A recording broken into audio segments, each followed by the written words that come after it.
नमस्ते, म doctor Chandan Neupane, MD internal medicine, Kageshwari Manohara municipality हस्पिटलमा विगत 2 वर्षदेखि कार्यरत छु।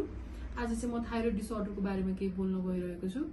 थाइरोइड हर्मोन भनेको चाहिँ थाइरोइड ग्ल्यान्डबाट सिक्रेट हुन्छ अनि त्यो थाइरोइड हर्मोनलाई थाइरोइड ग्ल्यान्डबाट सिक्रेट गर्नलाई स्टिमुलेट गर्ने थाइरोइड स्टिमुलेटिङ हर्मोन चाहिँ पिट्युटरी ग्ल्यान्डबाट सिक्रेट हुन्छ। अनि त्यो थाइरोइड स्टिमुलेटिङ हर्मोनलाई पनि सिक्रेट गर्नलाई स्टिमुलेट गर्ने हर्मोन थाइरोइड रिलिजिङ हर्मोन चाहिँ हाइपोथालामसबाट सिक्रेट हुन्छ। यो चाहिँ ट्री अफ थाइरोइड हर्मोनको सिक्रेसनको ट्री हो यो हैन। यदि केही गरी थाइरोइड ग्ल्यान्डबाट थाइरोइड हर्मोनको सिक्रेसन कम भयो भने चाहिँ त्यसले हाइपोथाइरोइडिजम गराउँछ। यदि केही गरी थाइरोइड ग्ल्यान्डबाट थाइरोइड हर्मोनको सिक्रेसन बढी भयो भनेदेखि चाहिँ त्यसले चाहिँ हाइपरथाइरोइडिजम गराउँछ। अनि हाइपोथाइरोइडिजमको पनि प्रकार हुन्छ। अहिले चाहिँ म प्राइमरीतिर जान्छु। प्राइमरी भनेको चाहिँ थाइरोइड ग्ल्यान्डबाट थाइरोइड हर्मोनको सिक्रेसन कमी भयो भनेदेखि चाहिँ त्यसलाई चाहिँ प्राइमरी हाइपोथाइरोइडिजम भनिन्छ। अनि त्यो चाहिँ सब क्लिनिकल र ओभर्ट गरेर दुई प्रकारको हुन्छ। अनि सब क्लिनिकल भनेको चाहिँ टीएसएच, यो टीएसएच हर्मोन जुन छ पिट्युटरी ग्ल्यान्डबाट रिलिज हुन्छ त्यसको भ्यालुले चाहिँ डिटरमाइन गर्छ। यदि केही गरी टीएसएच भ्यालु मोर देन 10 छ भनेदेखि चाहिँ त्यो ओभर हाइपोथाइरोइडिजम नै भयो।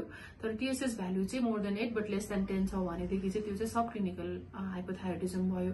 अनि ओभर हाइपोथाइरोइडिजममा चाहिँ मेडिसिन म्यान्डेटरी हो, हामीले स्टार्ट गर्छौँ हैन। थाइरोइड हर्मोन सप्लिमेन्ट बाहिरबाट दिन हामी स्टार्ट गर्छौँ। सब क्लिनिकलमा चाहिँ हामी एज फ्याक्टर, प्रेग्नेन्सी अनि त्यसपछि ल्याएर क्लिनिकल सिम्पटम्स पनि हेर्छौँ। अनि यदि प्रेग्नेन्ट हो अथवा एल्डरली पपुलेसन हो भनेदेखि चाहिँ हामी मेडिसिन स्टार्ट गर्छौँ हैन। तर यदि केही गरी नर्मल पपुलेसन हो भनेदेखि चाहिँ हामी एन्टिटिपिओ लेभल हेर्छौँ। यदि एन्टिटिपिओ लेभल चाहिँ मोर देन 35 छ भनेदेखि चाहिँ हामी मेडिसिन स्टार्ट गर्छौँ। छैन भने चाहिँ हामी वेट गर्छौँ। एभ्री 3 मन्थ्समा चाहिँ हामी स्क्रिनिङ गरिराख्छौँ। अनि अब यो त भयो मेडिसिन कसरी स्टार्ट गर्ने भनेर। तर यसको लक्षणहरूको बारेमा पनि जान्न आवश्यक हुन्छ।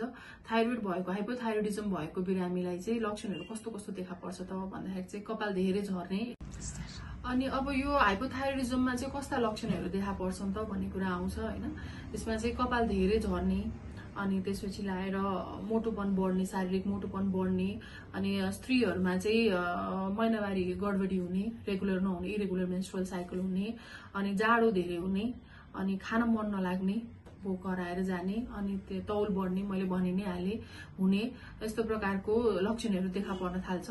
अनि त्यसपछि शारीरिक रूपमा चाहिँ आलस्य बढ्दै जाने हैन, केही काम गर्न मन नलाग्ने।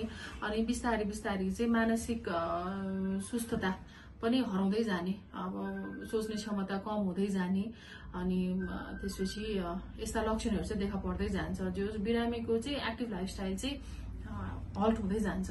बिरामी आलस्य हुने, थकाइ लाग्ने, केही गर्न मन नलाग्ने, भोक नलाग्ने, केही कुरामा इन्ट्रेस्ट नहुने, यस्तो लक्षणहरू देखा पर्दै जान्छ नि। हाम्रो ओपीडीमा आउने धेरै जस्तो बिरामीहरू चाहिँ आलस्य हुने, केही गर्न मन नलाग्ने, अनि सुतिराख्न मन लाग्ने, अनि मोटो धेरै हुने, अनि कपाल धेरै झर्ने, यस्तो समस्या लिएर चाहिँ धेरै जस्तो बिरामीहरू आउनुहुन्छ। अनि गर्भ नरहेको महिलाहरूमा धेरै जस्तोमा चाहिँ थाइरोइडको हाइपोथाइरोइडिजमको कारणले गर्दा गर्भ नरहेको महिलाहरू धेरैजना आउनुहुन्छ। सो यो भयो हामीले यस्ता लक्षणहरू लिएर आउनुहुने धेरै जस्तो बिरामीहरू जति चाहिँ हामीले इन्काउन्टर गर्छौँ ओपीडीमा। अनि त्यसपछि अब रह्यो अर्को भनेको चाहिँ हाइपरथाइरोइडिजम। हाइपरथाइरोइडिजम भनेको थाइरोइड ग्ल्यान्डले चाहिँ धेरै थाइरोइड हर्मोन सिक्रेट गर्ने। अनि अब यसको पनि धेरैवटा प्रकार हुन्छ। अब यो धेरैवटा प्रकार गर्दाखेरि चाहिँ यो प्रकारको बारेमा कुरा गर्दाखेरि चाहिँ मैले लामै कुरा गर्नुपर्ने हुन्छ। त्यही भएर म छोटकरीमा भन्छु, थोरै भन्छु, कमन कुराहरू भन्छु। कमनमा चाहिँ ग्रेव्स डिजिज एउटा भयो हामीले कमनली इन्काउन्टर गर्ने। अर्को भनेको चाहिँ डिकोएरेन्स थाइरोइडाइटिस भन्ने भयो हैन त्यो। अनि त्यसपछि अर्को भयो टक्सिक मल्च नोडुलर गोइटर भयो हैन, यी चाहिँ कमन प्रकार भयो हैन। अनि अर्को चाहिँ आयाट्रोजेनिक हाइपरथाइरोइडिजम भन्ने पनि हुन्छ। त्यो चाहिँ हामीले थाइरोइड हर्मोन दिइरहेछौँ बाहिरबाट भने कहिलेकाहीँ चाहिँ त्यसको डोज बढ्दै गयो भने त्यसले गर्दाखेरि पनि हुन सक्छ। अनि डिकोएरेन्स थाइरोइडाइटिस भनेको चाहिँ हामीले अब रुगाखोकी लागेको छ, साधारण इन्फेक्सनहरू भएको छ भने त्यसले थाइरोइड ग्ल्यान्डमा असर गरेर थाइरोइड ग्ल्यान्डको सुजन भएर पनि हुन्छ। अनि अर्को भनेको चाहिँ ग्रेव्स हाइपरथाइरोइडिजम चाहिँ एकदम कमन हो, अटो इम्युन डिजिज हो यो चाहिँ हैन। शरीरसँगै लड्ने रोगहरू मध्येमा एउटा प्रकार हो यो। यसमा चाहिँ के हुन्छ त भन्दाखेरि चाहिँ शरीरमा प्रड्युस हुने एन्टिबडिजहरूले चाहिँ थाइरोइड ग्ल्यान्डको केही सेलहरूमा गएर एक्ट गरेर थाइरोइड हर्मोन चाहिँ सिक्रेट बढी हुने हुन्छ, हाइपरभास्कुलर हुन्छ यसमा चाहिँ थाइरोइड ग्ल्यान्ड हैन। अनि थाइरोइड हर्मोनको सिक्रेसन बढी हुन जान्छ। अनि अब यी त कारणहरू भए। अब यसमा पनि म लक्षणकै मात्र कुरा गर्छु हाइपरथाइरोइडिजमको। हाइपरथाइरोइडिजम भयो भने कस्तो कस्तो लक्षणहरू देखा पर्छ त भन्ने कुरा हुन्छ हैन। यसमा चाहिँ भोक धेरै लाग्छ, ठ्याक्कै उल्टा हुन्छ हैन।